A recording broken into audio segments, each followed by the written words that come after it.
Buena tarde, noche para todos los asistentes a esta actividad académica de hoy, 28 de julio 2025, en la cual realizaremos un taller abierto, un ejercicio académico muy concreto y vamos a hacer una evaluación de la importancia geoestratégica, geopolítica y geoeconómica de la región andina de Colombia.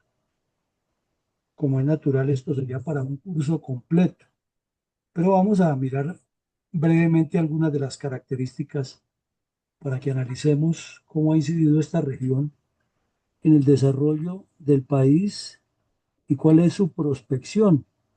Al fin y al cabo, la geopolítica es prospección, es visión hacia adelante, es análisis proyectivo, es esa correlación que hay entre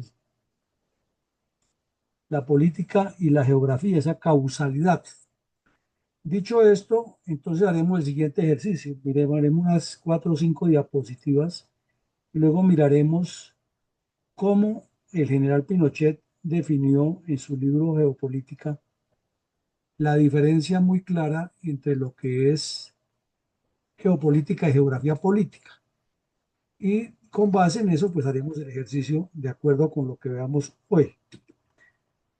Entonces, sin preámbulos, sin más prolongaciones, vayamos a lo concreto. La región andina de Colombia es donde prácticamente se concentra todo el poder central del Estado y el poder colateral del Estado hacia las regiones. Porque como la vemos, es una franja que atraviesa Colombia sobre el eje cordillerano, que tiene una inclinación más o menos de 25-30 grados sobre el mapa o sobre el gráfico planimétrico de nuestra geografía nacional.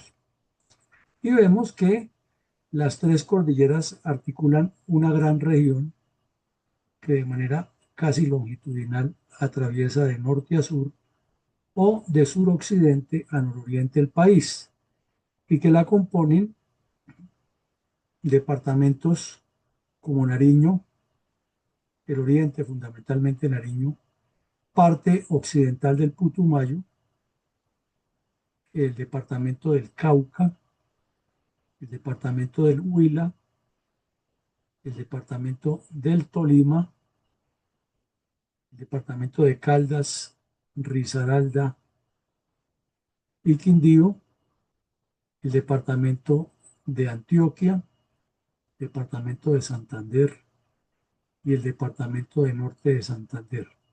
Igual que hace unos días cuando analizábamos la región Caribe, vemos que por razones administrativas, o sea, político-administrativas de división geográfica, se excluye de la región andina en este mapa o en esta división nada menos que el departamento de Nariño, donde inicia la trifurcación, se forman las tres cordilleras. Y también se excluye el departamento del Putumayo, porque se considera que el Putumayo todo es parte de la zona amazónica, igual que ocurre con el Caquetá, pero en el terreno las cosas son diferentes, porque estos departamentos tienen topografía sobre la cordillera o sobre el área andina. Por ejemplo, el departamento del Meta, que se considera todo de la Orinoquía, el noroccidente del departamento limita con Bogotá, es decir, que si uno sale por Usme y se dirige hacia el sur, envía al Sumapaz y se carga un poco a la izquierda, se sale de Cundinamarca y se sale del Distrito Especial de Bogotá y está metido en la parte altísima, porque es páramo, el departamento del Meta. E igual ocurre con el oriente de Cundinamarca, que aquí lo cercenan en este mapa y nos dejan la región de Paratebueno y Medina fuera. Pero son cuestiones ya más bien como de forma. Lo cierto es que esos departamentos hacen parte de esa región. Ahora miremos un poco más eh, la inteligencia artificial que trata de articular todo lo que dice ahí y nos da varias características importantes. Que tiene una ubicación estratégica, pues ya lo dijimos, tiene la gran ventaja de que une la cordillera, la región andina, pues une toda la región de la Amazonía, une a Colombia con Ecuador porque llega hasta Nariño, la cordillera, une a Antioquia con el mar Atlántico, une al centro del país con el occidente saliendo hacia el Pacífico y lo une con la Orinoquía que queda al oriente. Entonces tiene una ubicación estratégica fundamental, es el corazón de Colombia. Y la parte de ubicación geográfica nada más. Si ya vamos a ver la riqueza y los recursos naturales, pues sabemos que en esta región hay un, toda la cantidad de pisos térmicos que se pueden esperar para desarrollar el país. Eh, Existe la red de conectividad terrestre más grande, los dos ríos que la surcan, Cauca y Magdalena, son navegables en gran parte de su tramo territorial y también es una zona que permite comunicar unos espacios geográficos de diferentes climas para el turismo, para la industria y para el comercio. También, como vemos, llega hasta Venezuela, nos faltó decir eso. O sea, es una línea que une a el Ecuador con Venezuela o al Perú por el Ecuador con Venezuela.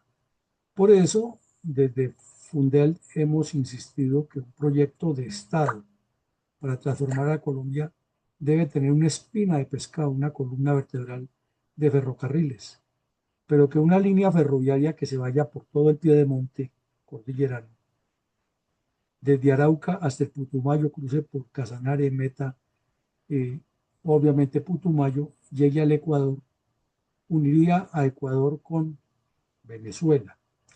Y si se lograra salir, la que tanto han soñado los señores venezolanos al Pacífico, por Arauca, Santander, Antioquia y Chocó sería otra maravilla. O por Boyacá. Sabemos que hay unas dificultades de cordillera muy grandes, pero ya Europa y Estados Unidos han demostrado que las cordilleras se pueden superar con obras de ingeniería impactantes.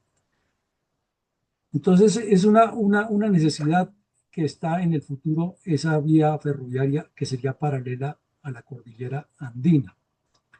Eh, Fuera de eso, está en un corazón geopolítico valiosísimo que es el más cercano que une el Atlántico con el Pacífico sobre la cordillera, porque ya sabemos que cruzando el Istmo de Panamá, pues está toda Centroamérica y hay varias posibilidades de unirlo, pero el más cercano por vía terrestre es este, la cordillera de los Andes, por la región andina. Por ende tiene influencia regional hacia el norte en el Atlántico, hacia el oriente en la Orinoquía o hacia el suroriente en la Amazonía o hacia el sur con los países vecinos o al occidente con el Pacífico. No tenemos sino dos vías de unión más o menos sólidas con el Pacífico, que son Tumaco en Nariño y Buenaventura en el Valle.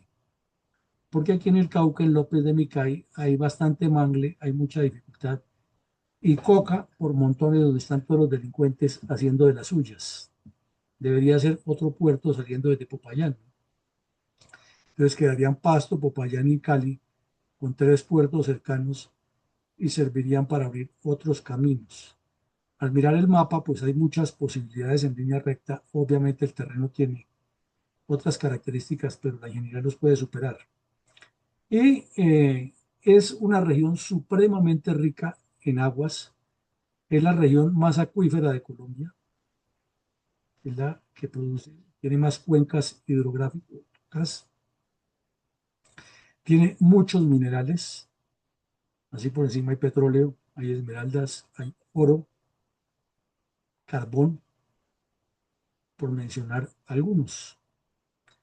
Y también tiene tierras demasiado fértiles, especialmente en la cordillera media, que hay en todos los departamentos, hay cordillera media, y casi todos los municipios están en la parte media y baja de las cordilleras, con dirección a los dos ríos, Cauca y Magdalena, que son dos ejes que van conduciendo por sus diferentes afluentes.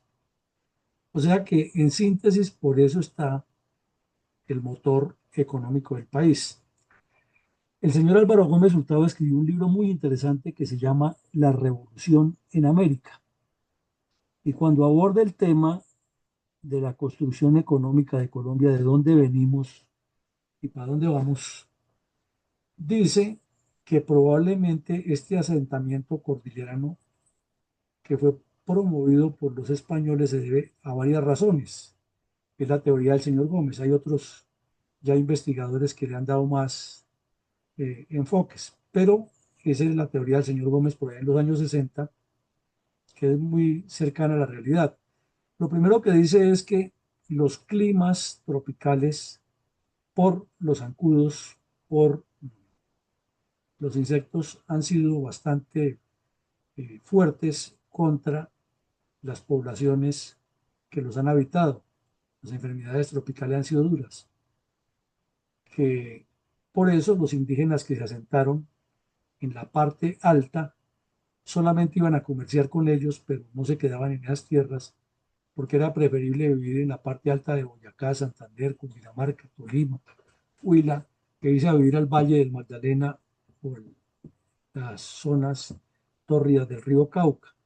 Encontraron sí que los climas medios les parecieron espectaculares porque son un final de otoño, un final de verano, comienzo de otoño, o una primavera al final, cuando ya va a entrar el verano en Europa, el equivalente de esos climas.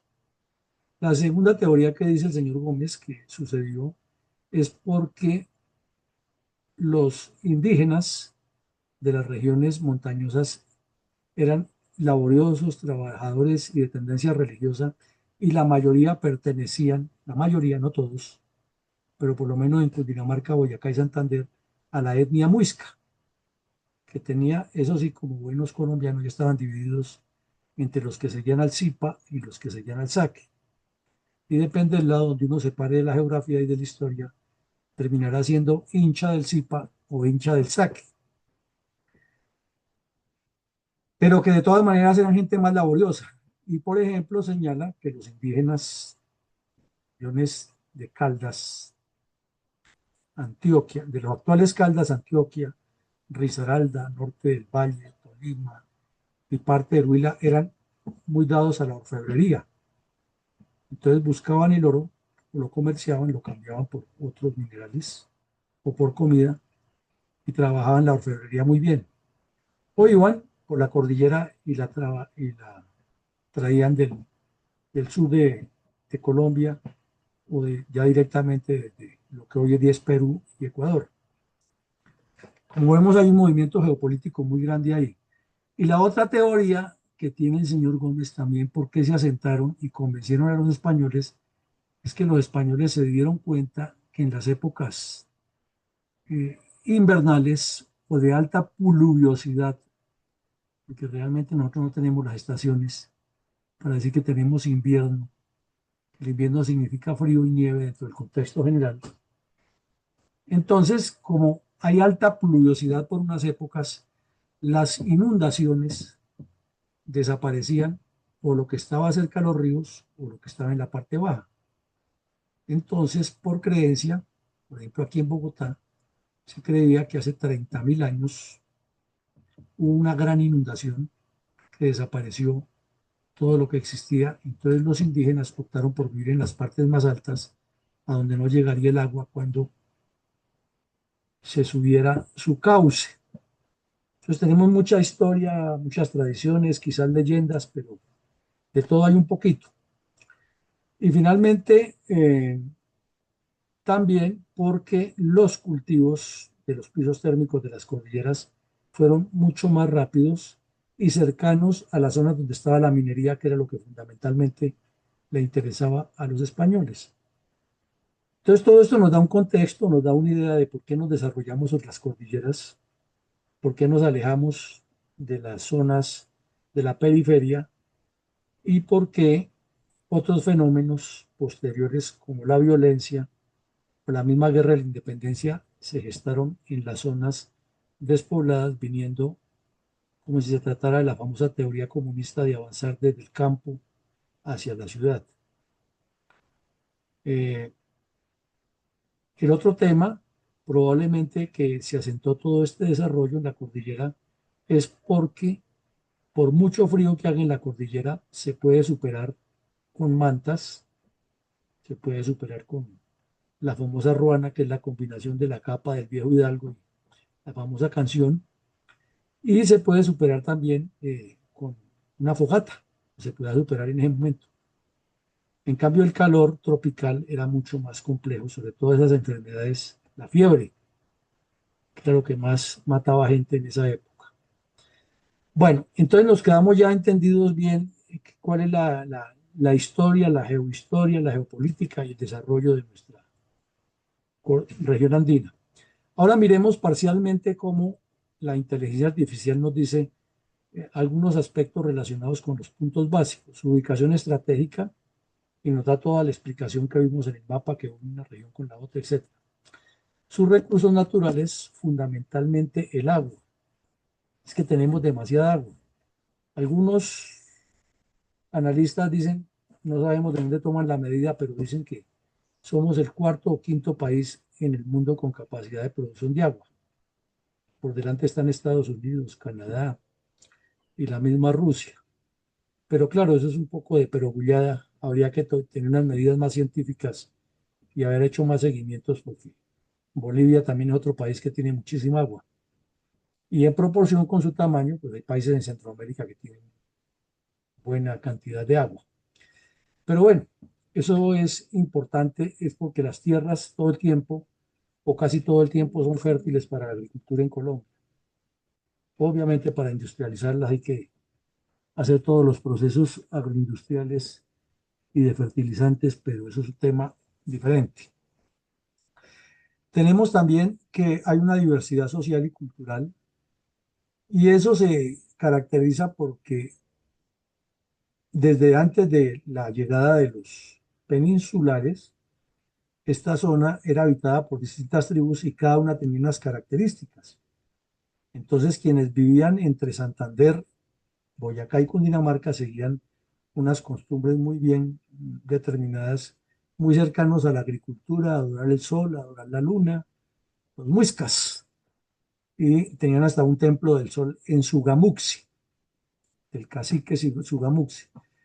Entre tanto, los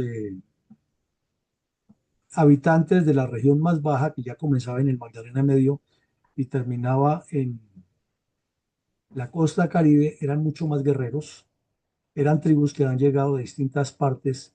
eh, Se dice que algunos llegaron de la zona del Brasil, eran tribus que estaban acostumbradas a luchar con la selva y se han acomodado a esas formas de vida, entonces su comportamiento era mucho más belicoso. Había también otros que les gustaba muchísimo, era la graficación de su cultura y tenían unas ideas como de generar conocimiento para el futuro y tenían una tendencia a la investigación por la zona donde vivían.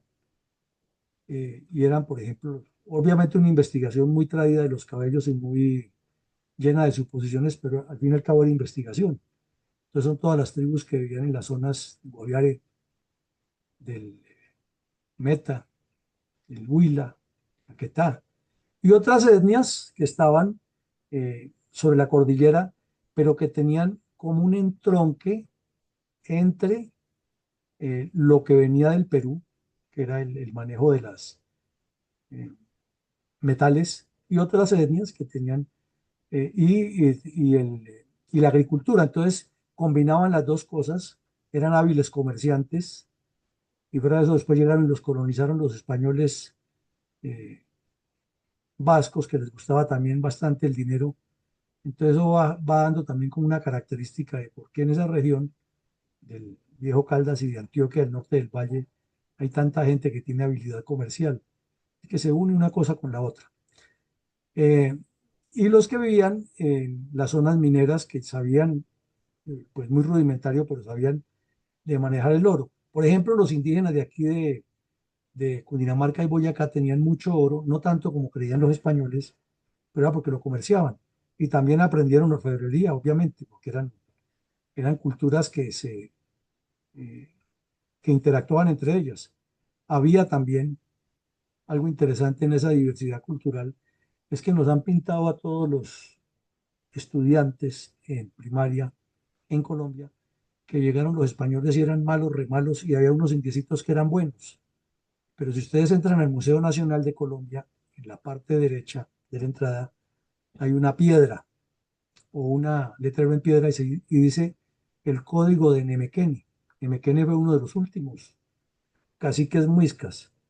Y uno lee las 10 normas que tenía Nemequeni y parecía que estuviera manejando la cárcel la modelo. Todo lo que prohibía Nemequeni era muy grave. Entonces, ¿qué quiere decir? Que si lo prohibiera porque lo hacían, ¿no? Entonces no eran tan buenas personas como los pintan. Por ejemplo, aquí en la región de Arbeláez, o sea, la ciudad Pandi, en esa zona de lo que es el Bajo Sumapaz, existía una tribu que llamaban los Utagaos, y a eso no les gustaba trabajar. No eran muy dados a trabajar, pero eran expertos en montar emboscadas.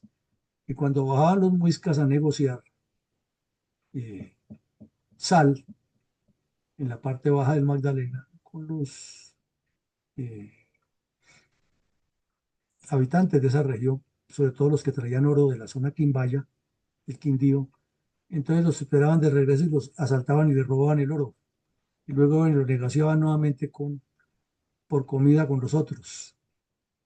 Entonces tenemos unos problemas culturales complejos. La conectividad ya la vimos. La región andina pues tiene conectividad terrestre, fluvial y aérea con distintas partes de Colombia y con los países vecinos. Y por su naturaleza, como dijimos, ejerce una influencia regional para atar una cosa con la otra, una región con la otra. El desarrollo económico de esta región, pues lo conocemos a fondo, las grandes industrias están en el triángulo Bogotá, Medellín, eh, Cali, la única ciudad que tiene peso específico diferente por industrias es Barranquilla, como lo veíamos en el episodio anterior. Se ha desarrollado, lo poco agroindustrial que hay en Colombia está bien desarrollado es en la zona andina, parcialmente en la Atlántica y menos en la Orinoquía, pero hay. Y cómo Colombia tiene la capital, a diferencia de muchas capitales de otros países que son puertos, Colombia es una capital de Herland, en el centro del Herland o del territorio mediterráneo. Entonces se considera que para proteger al Estado o que el último bastión del Estado es el centro del país y las guerras civiles nos dan las razones. Cada vez que al señor Tomás Cipriano Mosquera le daba rasquiña en la nuca y le provocaba venir a tomarse el poder, entonces tenía que vencer la resistencia que le colocaban por las 4 entradas de Bogotá las tropas que estaban aquí. Y lo mismo cuando Simón Bolívar entró triunfante, tuvo que derrotar los últimos bastiones, fue entrando a Bogotá, el resto no hubiera alcanzado a dominar. Y dentro del plan estratégico de las FARC se considera que es Bogotá el último bastión por tomarse. Tiene 1000 formas de analizarlo y 1000 temas para analizarlo.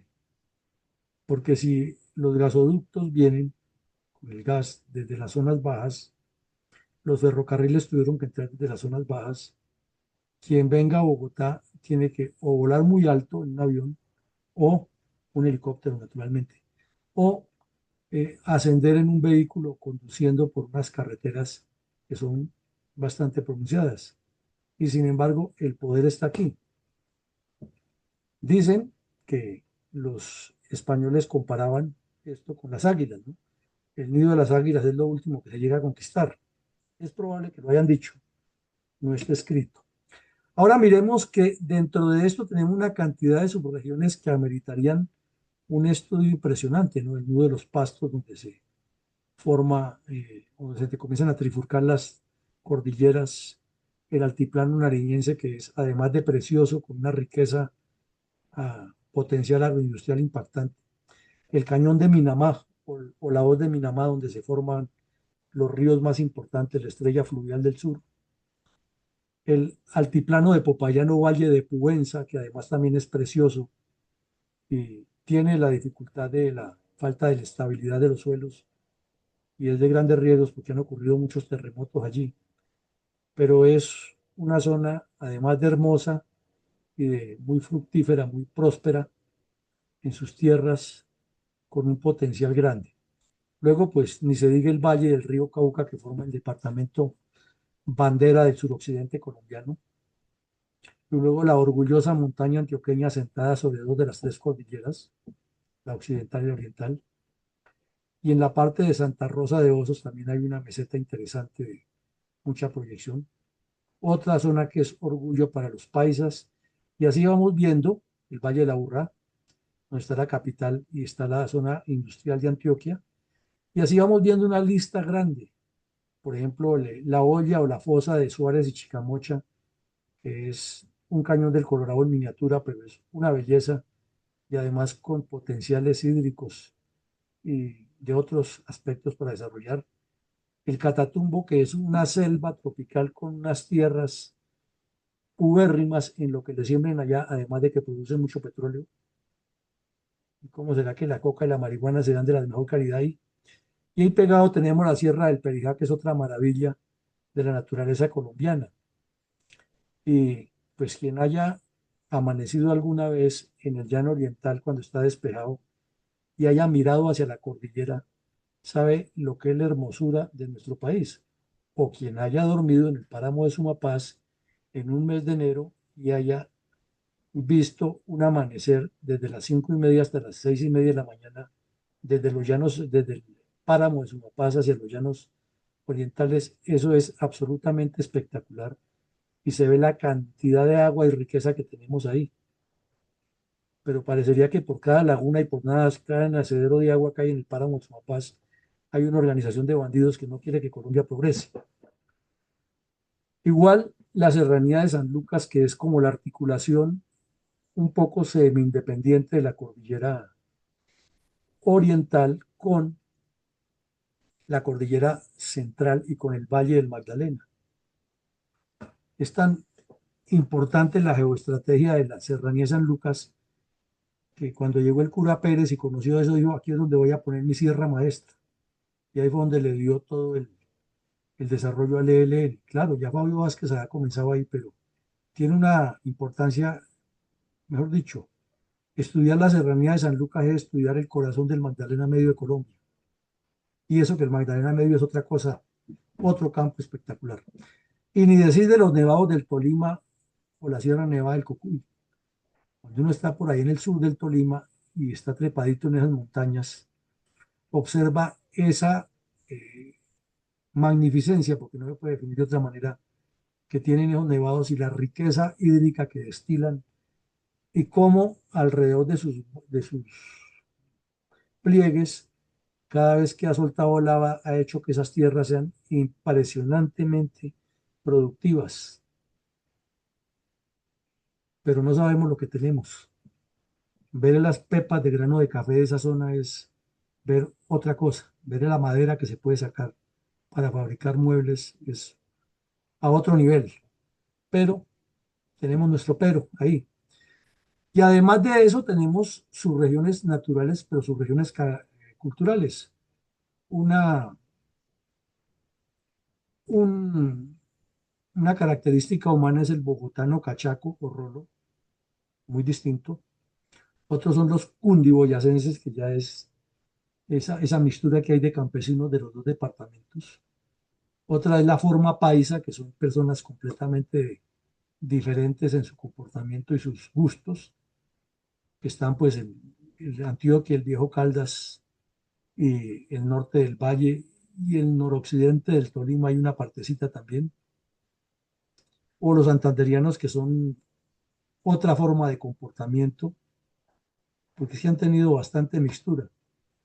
El bayuno, que a pesar de estar ahí pegado al paisa y al tolimense y al nariñense y al caucano, son completamente diferentes, una forma distinta. El opita, que es más o menos Tolima y Huila, pero Tolima hacia el sur. y el Pastuso, que es bien diferente al resto. Pero qué interesante es que usted baja desde Pasto, ahí por la zona de Colón, del Valle del Sibundoy, y desciende hacia el Valle del Guamués, o desciende por Villagarzón y Mocoa, y encuentra, además de la colonización que ha habido, unos nativos que ni son pastusos, ni tienen ese comportamiento nariñense, ni se comportan como los que los han ido colonizando o han ido llevando agrupaciones humanas allá, pero tampoco se comportan como indígenas y tienen de las tres un poquito. Entonces nuestra diversidad es impresionante. Bueno, ahora en cuanto al desarrollo económico, la región andina posee la mayoría de recursos hídricos del país, así como las tierras, ya lo dijimos, más productivas para la agricultura, y esa es otra de las razones por las cuales los conflictos se han asentado aquí y comienzan porque en España cualquier persona que fuera un don nadie, pero que se embarcara, y ojalá con mujer e hijos, hacia la Nueva Granada y hacia los demás países, y dijera que estaba dispuesto a trabajar y a rentarle o a rendirle, a tributarle, a darle tributos a su majestad el rey en un contrato, entonces le dejaban espacio para que se fuera a meter a descuajar monte y le daban potestades y títulos para que comenzara a esclavizar gente y luego potestades para que comprara esclavos. Entonces eso fue generando muchos problemas. Uno de ellos es el mestizaje, porque resulta que muchos españoles eran bastante inquietos y les dio por embarazar indígenas. Y entonces de ahí de todo ese revuelto venimos muchos de nosotros. Y entonces en ese revuelto hubo el gran problema que ya conocemos, y era que los que nacían aquí, y más si eran hijos de una indígena, no tenían derecho a nada, porque era que el peninsular tenía todas las garantías, y esa fue una de las causas, o quizás la principal, de la revuelta de la independencia. Entonces, ahí comenzaron los problemas de la posesión de las tierras. Y hubo personas que viniendo de España, de ser unos don nadie allá, aquí venían a hacer dones, y lo mismo las matronas, y entonces cambiaban. Después de vivir en pobreza en España, entonces vivían aquí a vivir con todas las garantías y a tratar de meterse dentro de ese círculo de las mejores familias.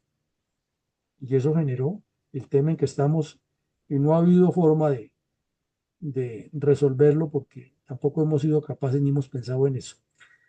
Se resalta que las ciudades de Bogotá, Medellín, Barranquilla, Bucaramanga, Cúcuta, Barrancabermeja, Ibagué, Pereira, Manizales, Armenia, Pasto, Popayán, Palmira, Buga, Girardot, todas esas zonas, todas esas ciudades están ubicadas en la zona andina. Es más, si se revisa eh, el plan estratégico de las FARC, cuando hablaban de tomarse el país y conquistar 30 ciudades, estaban todas sobre la cordillera andina, todas, con excepción obviamente de Villavicencio, Yopal, Arauca y Florencia. Pero es que ellos consideraban que esas cuatro ciudades caerían por efecto dominó. O sea, lo importante, por eso era sitiar a Bogotá, controlar a Bogotá. Cuando vieron que no podían, entonces voltearon el dispositivo hacia Cali y de allá no han salido. Eso es lo que explica la muerte del señor Alfonso Cano en cercanías a Cali, y no solamente porque era que en el sur del Tolima le tenían la vida a cuadritos bombardeándole los campamentos. Esa es una razón, pero la otra es que ellos ya habían visto que definitivamente Bogotá no era el, el objetivo inmediato, había que conquistar Cali, porque es que conquistando Cali se parte todo el occidente y el sur del país, y ya se puede comenzar a hablar de avanzar hacia la toma de Colombia por otros caminos. ¿Decía un sueño? Bueno, pues es lo que planean y hay que tenerlo en cuenta. Entonces llegamos al punto crítico o al punto clave de la noticia, como dice doña Claudia Gurizati. El general Pinochet estableció en su libro Geopolítica y Geografía Política las diferencias. Entonces comenzó por decir que mientras la geopolítica es una ciencia que abarca obviamente mucha más profundidad, eh, la geografía política apenas es una rama de la geografía que es otra ciencia. Y ya nosotros tenemos muy claro que geopolítica es la incidencia o la conectividad o la causalidad de geografía con política. Por eso ya establecemos la diferencia que la una es una ciencia y la otra es una rama de la geografía en general. En segunda medida, la geopolítica es un estudio integral porque abarca temas históricos, económicos, sociológicos, psicológicos, estratégicos, eh, y proyectivos hacia el futuro de una región. En cambio, la geografía política es más dada a las monografías y a los estudios actuales, puntuales, factuales. ¿Con qué objeto? Con el objeto de brindarle a los estudiosos y a los gobiernos cifras y datos concretos. Quiere decir eso que la geografía política también sería apenas una de las ramas que nutren la información de la geopolítica. Ahí está la segunda diferencia. Eh, ya lo dijimos en el tercer punto, que la geografía política es un aspecto que coadyuva a que la geopolítica estudie en profundidad las ciencias y mm, para la geografía política sus bases son geográfico-humanas, pero no tanto de causalidad, ¿sí vemos? Sino que simplemente se limite a la estadística, a la demografía, a los datos, a la delimitación del terreno, al análisis de los accidentes topográficos que hay. Y cuando ya comienza esa geografía política a meterse en la influencia que ejerce la alta montaña o la baja montaña, o el río, o el valle, o el mar, en el comportamiento de una comunidad y a establecer proyección sobre todo. Entonces estamos hablando de que deja de ser geografía política y comienza a ser parte integral o ya tendencia geopolítica. Eso quiere decir también el cuarto punto, que la geopolítica es dinámica, es cambiante, es un reto, es una investigación permanente. La otra geografía, la geografía política es estática porque las cifras están y simplemente demanda estudiarlas para cambiarlas, no para proyectarlas, sino para establecer lo actual, lo que se está viviendo. La geopolítica está pensando en ser creativa, prospectiva, proyectiva. Lo mismo, ya en la parte humana específicamente, en los aspectos sociológicos, psicológicos y antropológicos de cada región, entonces la geopolítica recurre a todos esos elementos, mira la evolución, extrae conclusiones y proyecta escenarios futuros. En cambio, la geografía política lo que hace es analizar el escenario como una morada, como un recinto, como un recipiente donde está toda esa comunidad. Y por último dice que obliga a que el conductor de la política del Estado, o sea, quien aspira a gobernar o quien aspira a legislar, debe conocerla, estudiarla y enriquecerse sobre ella. En cambio, la geografía política se refiere es a aspectos muy concretos de la religión, el idioma, la cultura, pero siempre sobre cifras, sobre estadísticas y termina ahí. O sea, es apenas una herramienta para que la otra persona que va a gobernar tenga elementos de donde dilucidar y actuar. Entonces, si cogemos un rótulo grande, bien bonito, con sello rojo y le colocamos encima de esto, el rótulo quiere decir que hay un punto de encuentro en el que la geografía política le da todas las herramientas al gobernante para que ejerza la gobernanza, no el gobierno, porque el gobierno simplemente es que lo elijan o lo nombren. La gobernabilidad es que le califiquen su gestión, pero la gobernanza es que le califiquen su gobierno, su gestión, su capacidad de dirigir, que tenga la autoridad para hacer cumplir las normas, pero además que integre todos esos elementos que están ya afortunadamente cada día mejor cuantificados, cualificados y evaluados con el fin de que proyecte. Así es de que, en síntesis, si un político, dirigente político, no es geopolítico, tampoco es nadie, es un oportunista o un hablador o alguien que está buscando sacar ventajas propias porque no entiende que el desarrollo de los pueblos esté en la geopolítica. Para que veamos que al señor Augusto Pinochet sí le funcionaba su análisis y entendía por qué Chile tenía que llenarse de carreteras y por qué su economía tenía que ser eh, abierta completamente a la inversión extranjera y al desarrollo, ya que con la geografía tan difícil que tiene Chile, que quizás es más difícil que la de nosotros, y además semejante larguero de casi 7.000 kilómetros, hay que buscarle formas de tener el control del mar, el desarrollo sobre el mar, lo tienen al occidente, y la cordillera que la tienen al oriente. Entonces bajan de la cordillera y parece que los estuvieran empujando de una vez a que cayeran el agua al mar. Bueno, vistas esas conclusiones, esas reflexiones, entonces la tarea de hoy consiste, mi coronel Alarcón, en que sobre estos aspectos que estamos viendo en la ayuda, nuestros asistentes nos ayuden a decirle a quienes quieren ser candidatos y gobernar y transformar este país, por qué es importante primero que entiendan la diferencia entre ser geopolítico y tener información básica de geografía política, que sería la respuesta, no, eso está ahí en las estadísticas, eso no es sino mirarlo, sino darle un contexto, por qué debe ser geopolítico realmente y no simplemente conocedor de la geografía política. Bueno, mi coronel, cómo no, vamos entonces a, no veo manos levantadas, vamos a darle entonces la palabra a mi coronel Fuentes. Adelante, por favor.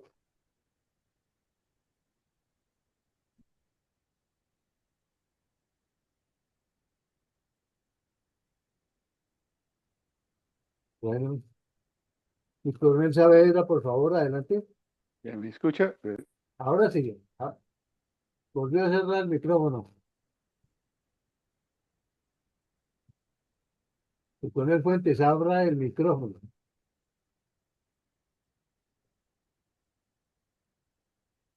Bueno, lo dejamos para final. Mi coronel Saavedra, por favor, adelante. Gracias, mi coronel. Buenas noches para la sala. Buenas noches, mi coronel Villamarín. Eh, bueno, yo creo que es un tema que hemos venido oxigenando a lo largo de estos últimos meses sobre la importancia de la geopolítica, cuando hablamos de la geografía y la geografía humana o geopolítica. Yo lo primero que le diría a estos ilustres candidatos o a quienes se consideren o lleguen ya a la recta, eh, por lo menos al partidor, es que para mí la geografía política es como un diamante en bruto. Está ahí, es espectacular. Pero la geopolítica es un diamante ya terminado y pulido. O sea, es la misma pieza, es el mismo metal, pero con unas connotaciones distintas, donde ya ha tenido un proceso, donde se ha hablado de estas 6 etapas que Nicole nos habla, eh, que es lo importante de la geopolítica.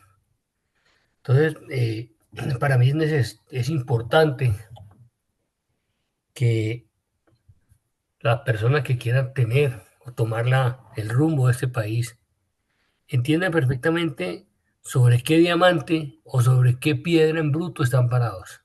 ¿Qué quieren hacer? ¿Seguir manteniendo la piedra en bruta o pasar esa piedra en bruta y convertirla en el diamante que se necesita, que lo tiene todas las características para hacerlo? Tenemos todo.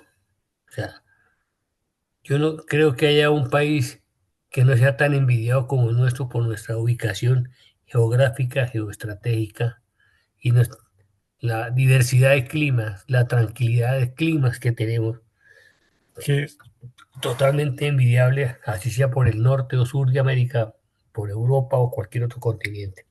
Entonces yo creo que ese es el reto. Hoy seguramente no tendrán todo el conocimiento de lo que quiere decir eh, o lo que encierra la historia, la trayectoria de nuestro país, cómo hemos evolucionado.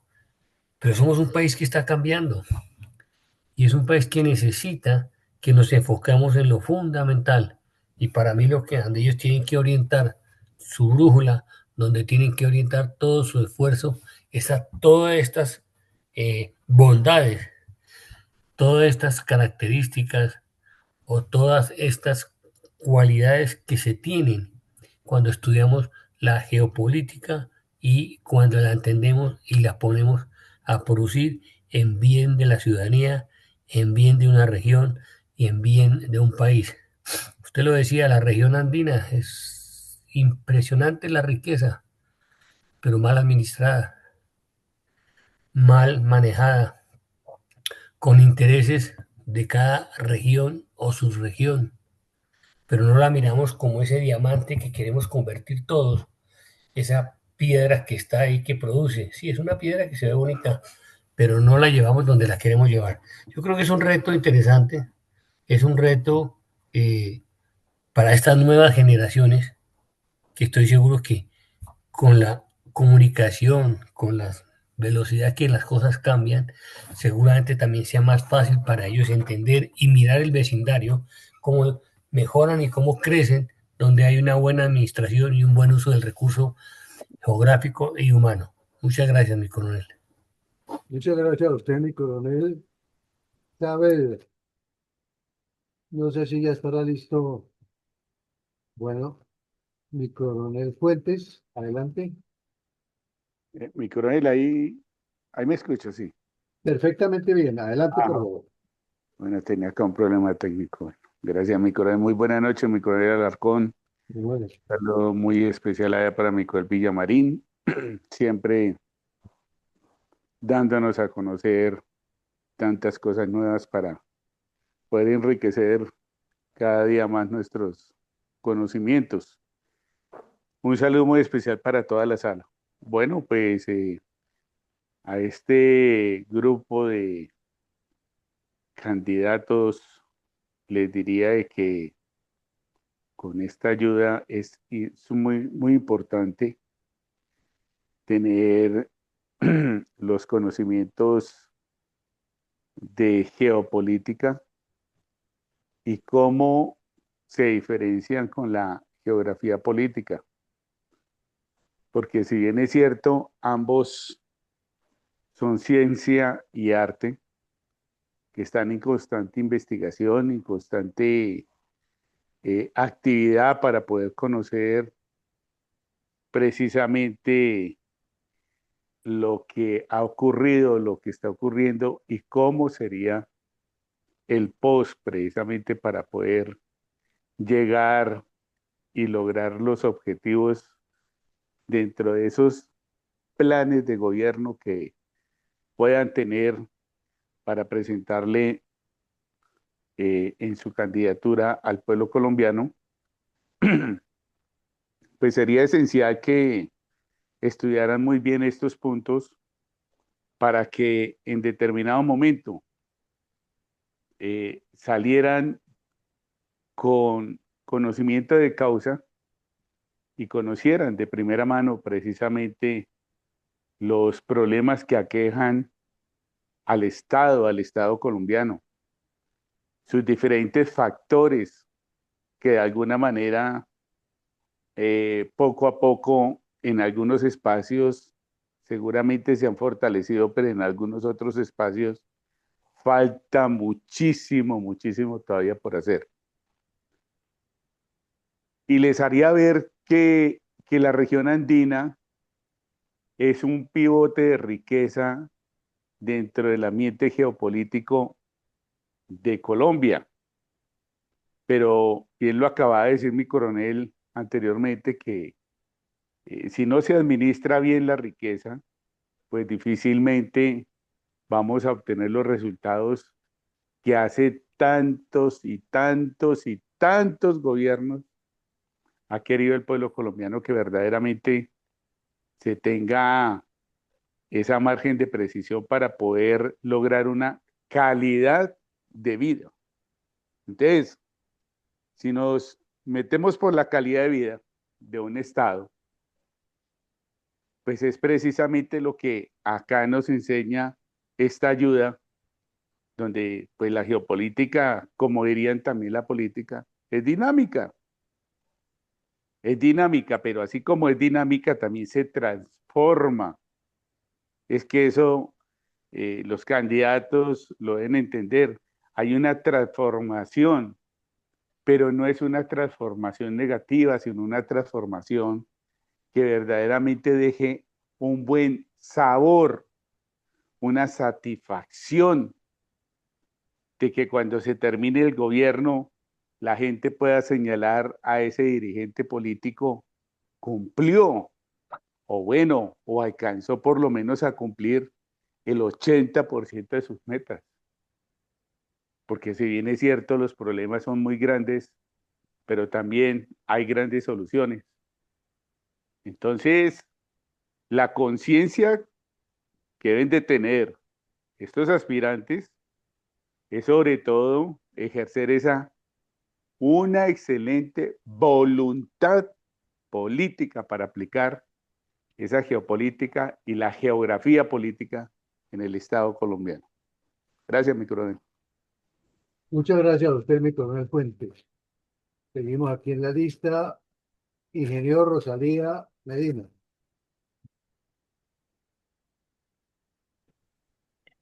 Personalmente creo que tanto la geopolítica como la geografía son muy importantes, no solo en sus conocimientos, por supuesto, no solo para los candidatos a cargos públicos en cualquiera de los tres poderes, sino para toda la ciudadanía.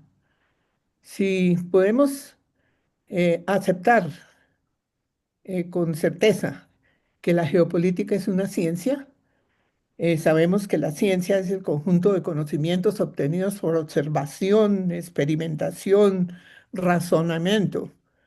Debe ser de disciplina y sistemáticamente ejecutada, porque construye y organiza el conocimiento en hipótesis y predicciones comparables que sin duda alguna servirán para la toma de decisiones en beneficio de una colectividad, que es de lo que se trata la política con mayúscula.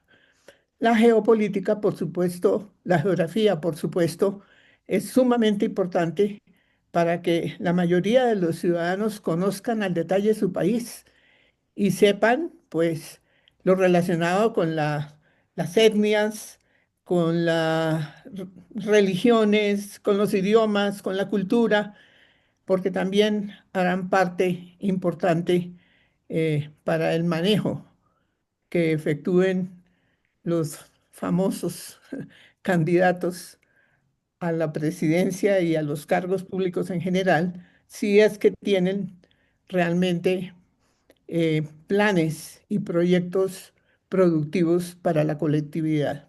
Gracias. Doctora Ethel, adelante, por favor.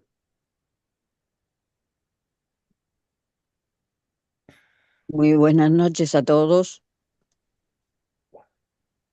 Buenas noches. Yo quisiera graficar como esquema la importancia de la geografía y la geología, porque en calidad de la política es el abecedario y la estructura además, porque el desarrollo de todas las distintas áreas, siempre recalco lo mismo, es educar. Tenemos que educarnos, hay que educarse, hay que llegar de buena manera sencilla, entendible, clara. Entonces ese cuerpo se puede desarrollar perfectamente a cualquier edad. Divulgarlo. Un programa, un proyecto, una planificación, porque también se ubica cada espacio, cada disertación, cada forma de llegar con explicaciones que se puedan ver, califican, están en la geografía. ¿Por qué? Porque es lo físico. Y dentro de esa división de lo físico es política también. Los límites,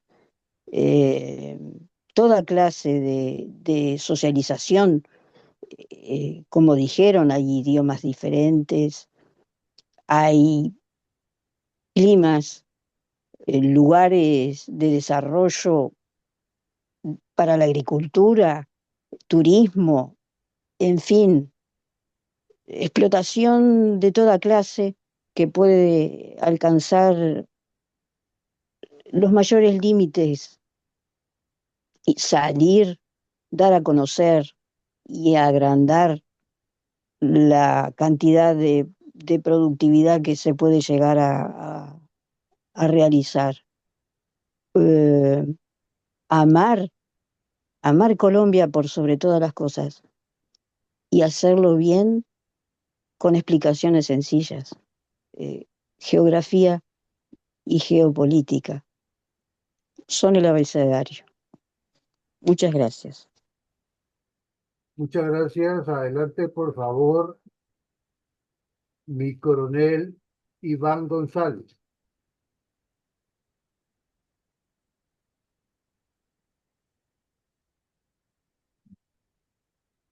Bueno, mientras recuperamos la señal, entonces, adelante, por favor, Eduardo Patiño.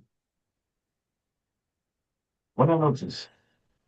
A ver, perdón, ¿me podrían repetir la pregunta?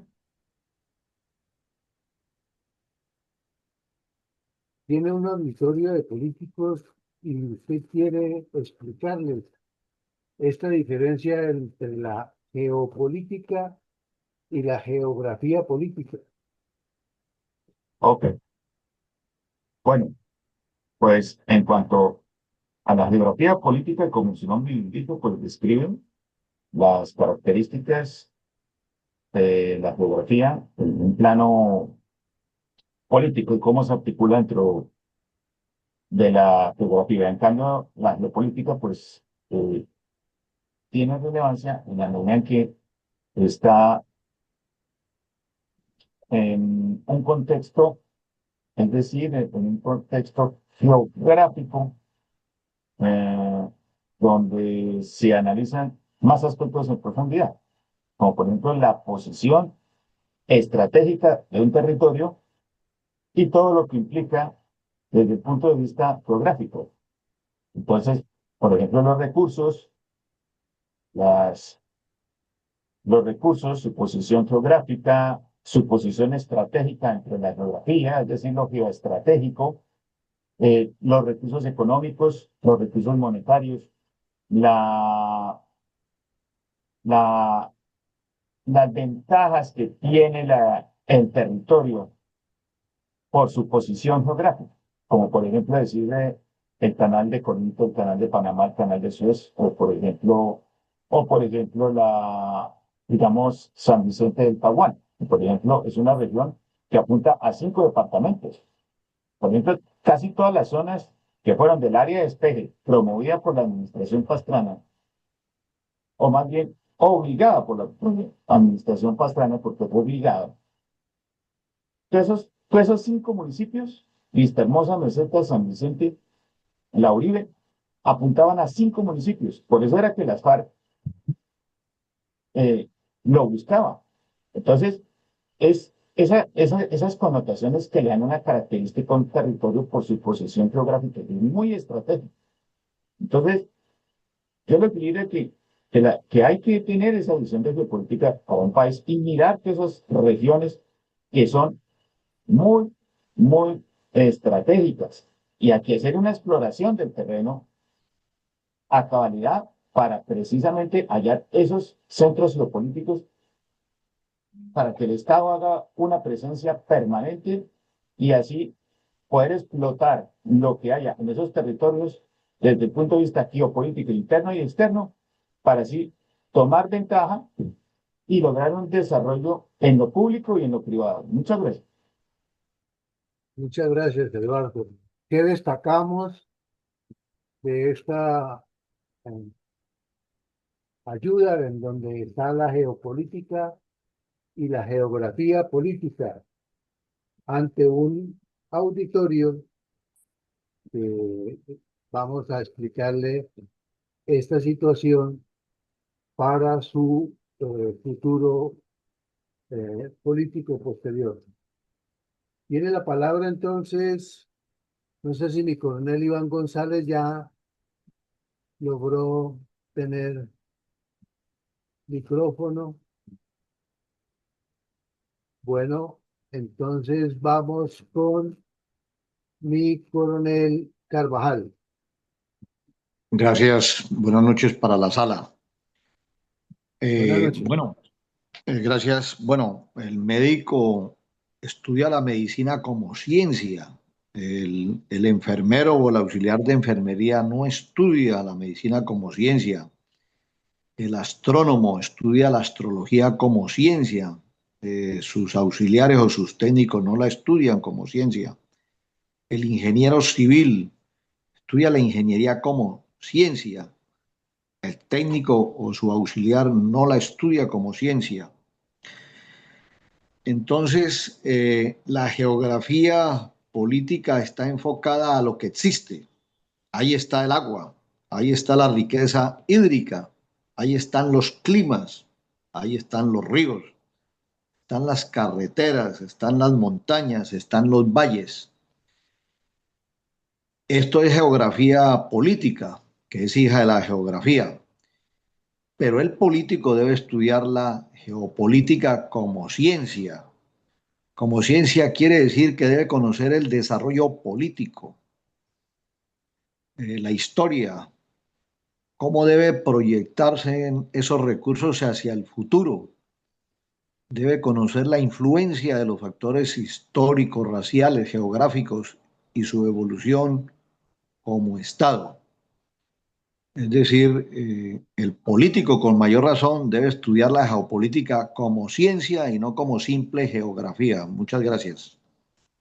Muchas gracias a usted, mi coronel. Tenemos el aporte dentro del chat y del Facebook Live de la doctora Sonia, que dice lo siguiente: la geopolítica es el juego del poder y la geografía política es el mapa del poder. Ubica en un espacio donde se ubica esa distribución del poder. Muchas gracias, doctora Sonia, por su aporte. Mi coronel Villamarín, mi coronel González no ha podido solucionar su problema de micrófono y ya ha pasado todos los que están presentes en la sala en esta noche de hoy.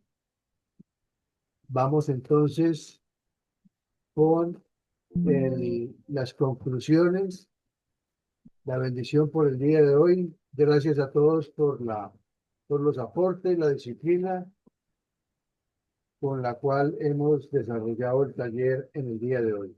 Adelante, por favor, mi coronel Villamarín. Bueno, mi coronel, muchas gracias. Muy amables a todos por la participación, por el interés y por el deseo de aportar.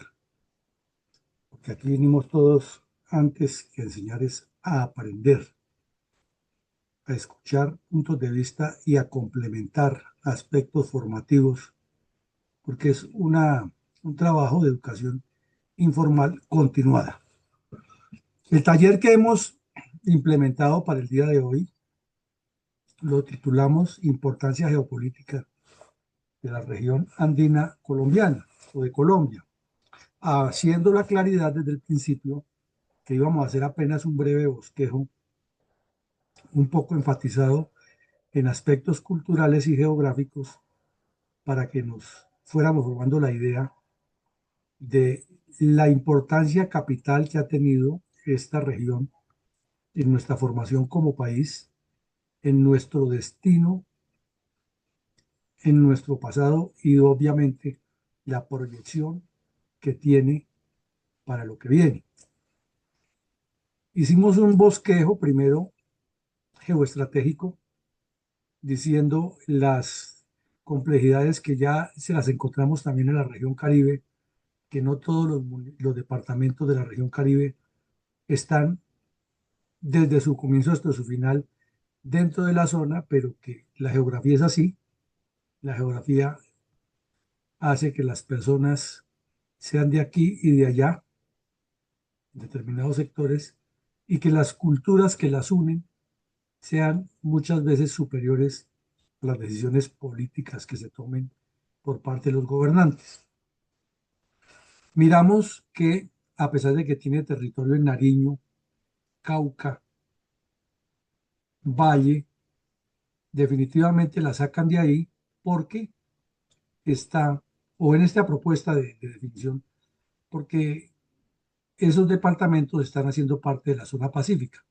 Sin embargo, al ver el mapa de todo lo que ocupa la zona andina, esa mancha longitudinal de 30 a 45 grados que tenemos de sur occidente hacia nororiente que une a Ecuador con Venezuela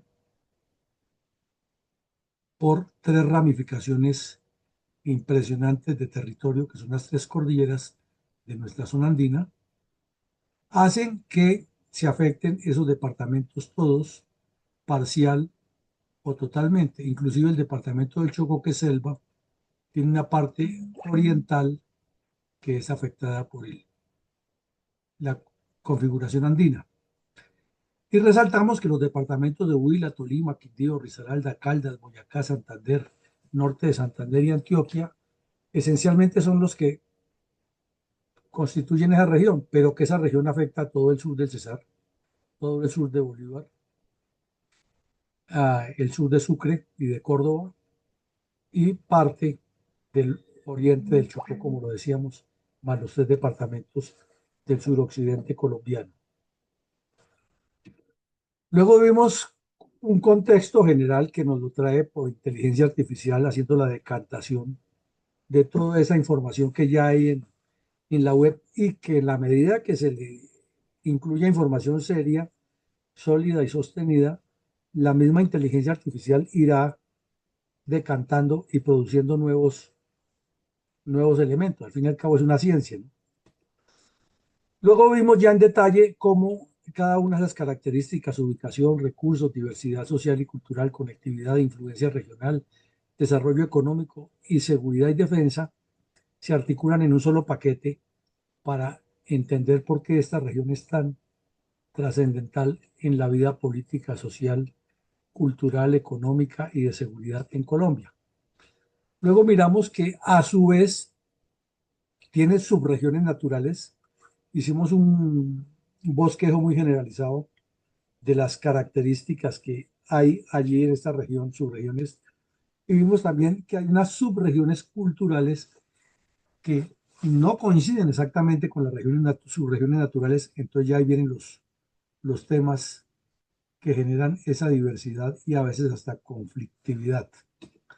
Y posteriormente vimos que tiene las principales ciudades del país y que en un entorno de doblegar a Colombia o de someterla, habría que doblegar todas esas ciudades que para el caso de las FARC estaban en 30 ciudades principales, y no lo dijimos, pero lo agregamos ahora, en el plan Guaycapuro de Venezuela figura precisamente inutilizar las ferrovías, los puertos, las carreteras, los aeropuertos, las industrias de esas principales ciudades, que la gran mayoría están en la región andina con excepción de Barranquilla, Cartagena y Santa Marta, que están en la costa Caribe.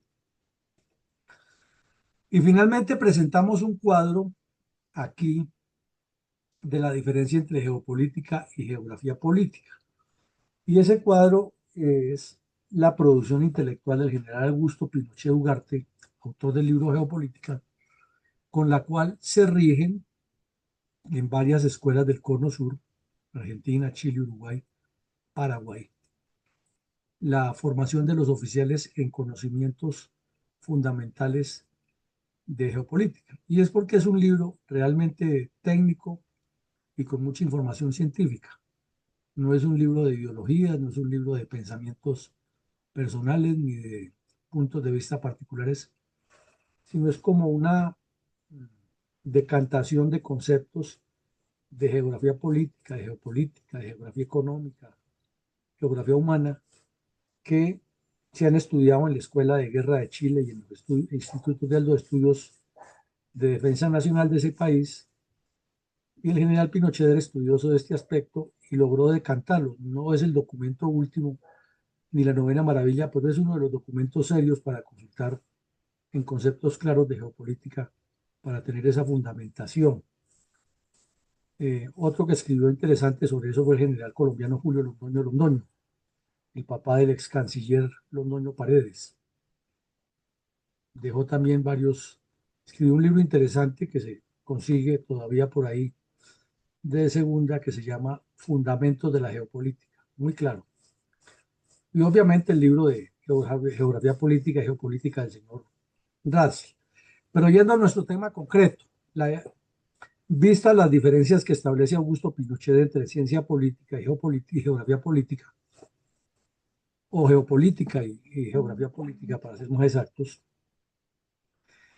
presentamos estas características de una manera comparativa y luego nos formamos la tarea en el auditorio de presentarle a un partido político y a unos candidatos la necesidad que tienen de ser geopolíticos y no limitarse a decir que el geógrafo político ya tiene toda la información, porque nos queda claro, muy claro, que el geógrafo político da datos, da cifras, da herramientas, pero no presenta proyecciones, no presenta prospecciones, no integra todo ese conjunto, ni tiene el poder para decidir, porque también lo veíamos en las primeras causalidades, es que esa causalidad de geografía con política conduce al poder, al uso del poder. El geógrafo no lo tiene.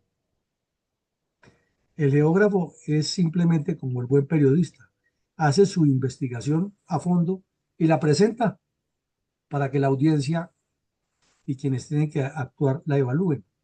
En cambio, el geopolítico tiene que recibir esa información de la geografía humana, de los medios de comunicación, de los sistemas de defensa y seguridad, de los sistemas de educación, de la hacienda pública para ver con cuánta plática cuenta, de los proyectos que vienen en curso y los que son necesarios, y con toda esa información tiene que tomar decisiones geopolíticas. Entonces ustedes llegaron a conclusiones muy interesantes en que hay que demostrar la importancia de la ciencia y que no puede ir separada una de otra, que todo es un complemento. También nos dijeron que es necesario que estas personas entiendan, quienes van a gobernar, que cada región tiene sus características y que esas características tienen que aplicarse a los proyectos enfocados en la proyección. También hubo tres conceptos que apuntaron directamente a diferenciar de manera técnica o de manera concreta, con palabras muy claras, exactamente cuáles son las diferencias entre una ciencia como es la geopolítica y una rama de la geografía general que es la geopolítica, que es la geografía política, de tal suerte que lo que hicimos fue adentrarnos a escudriñar a esa mina de conocimiento que son las dos líneas que tenemos al frente para ir buscando las gemas, ir buscando los gramitos de oro que aportan la riqueza, en este caso intelectual. Por ende, nos parece que como primer ejercicio sobre este tema es interesante, es enriquecedor y es argumentativo, porque en cada paso que hemos ido dando, todos nos damos cuenta, es que ser dirigente político demanda muchas más profundidades que ser candidato, porque candidato puede ser cualquier persona que tenga el deseo o que lo empujen las circunstancias, pero dirigente ya es otra cosa, porque tiene que gobernar y decíamos al final, como ustedes lo ratificaron, es que tiene implícito un sello de gobernanza. Conocimiento de la geopolítica es para ejercer gobernanza y no simplemente para hacer análisis. En el caso de los dirigentes políticos, los estudiosos de la geopolítica sí hacen los estudios y los presentan ya mucho más sólidos para los dirigentes, pero el dirigente tiene que tomar decisiones y las decisiones deben buscar lo mejor para esas comunidades ajustadas a la prospección geopolítica. Porque si toma la decisión al revés, le pasa como le podría estar pasando al gobernante de Estados Unidos, que en cada parte que va y genera un problema o va a tratar de resolverlo, pero no lo resuelve. Veamos el problema de lo que es no actuar con prospección geopolítica. Miremos dos casos concretos. Se metió a la guerra con Israel, con Irán, perdón, y fue y dijo, resuelvan ustedes eso aquí, ya Estados Unidos viene y tomó. Vi y vencí como el César, pero eso es lo que él dice. Pero Irán sigue rearmándose, no ha cedido en su conjunto, Israel no va a ceder tampoco. Les dijo a los de Gaza que él iba a construir allá un resort grandísimo y que eso se acaba la violencia el otro día y todos los días es peor. Ayer estuvo en Europa y dijo que resolvía el problema de los aranceles, que primero les dijo que los pasó del 2.5 al 50%. Ayer ya se bajó al 15%, pero no se firmó nada. Tampoco quedaron todos los productos incluidos. Entonces, como ir armando problemas sin dejar soluciones, y todos sabemos lo que ocurre al desarmar 5 máquinas de la misma calidad y regar todos los tornillos sobre la mesa. Llega el momento de que por muy buen mecánico que sea, no sabe cuál es el tornillo de cada máquina. Así tenga fotos, pierde tiempo. Y eso está pasando ahí. Porque no hay una visión prospectiva geopolítica, que era lo que ha caracterizado la Casa Blanca por muchos años. Aprendamos de eso y miremos y reflexionemos. Mañana tendremos un ejercicio sobre otra región, que es la región pacífica, y haremos una tarea sobre otros puntos, pero también de reflexión sobre la importancia de nuestra región.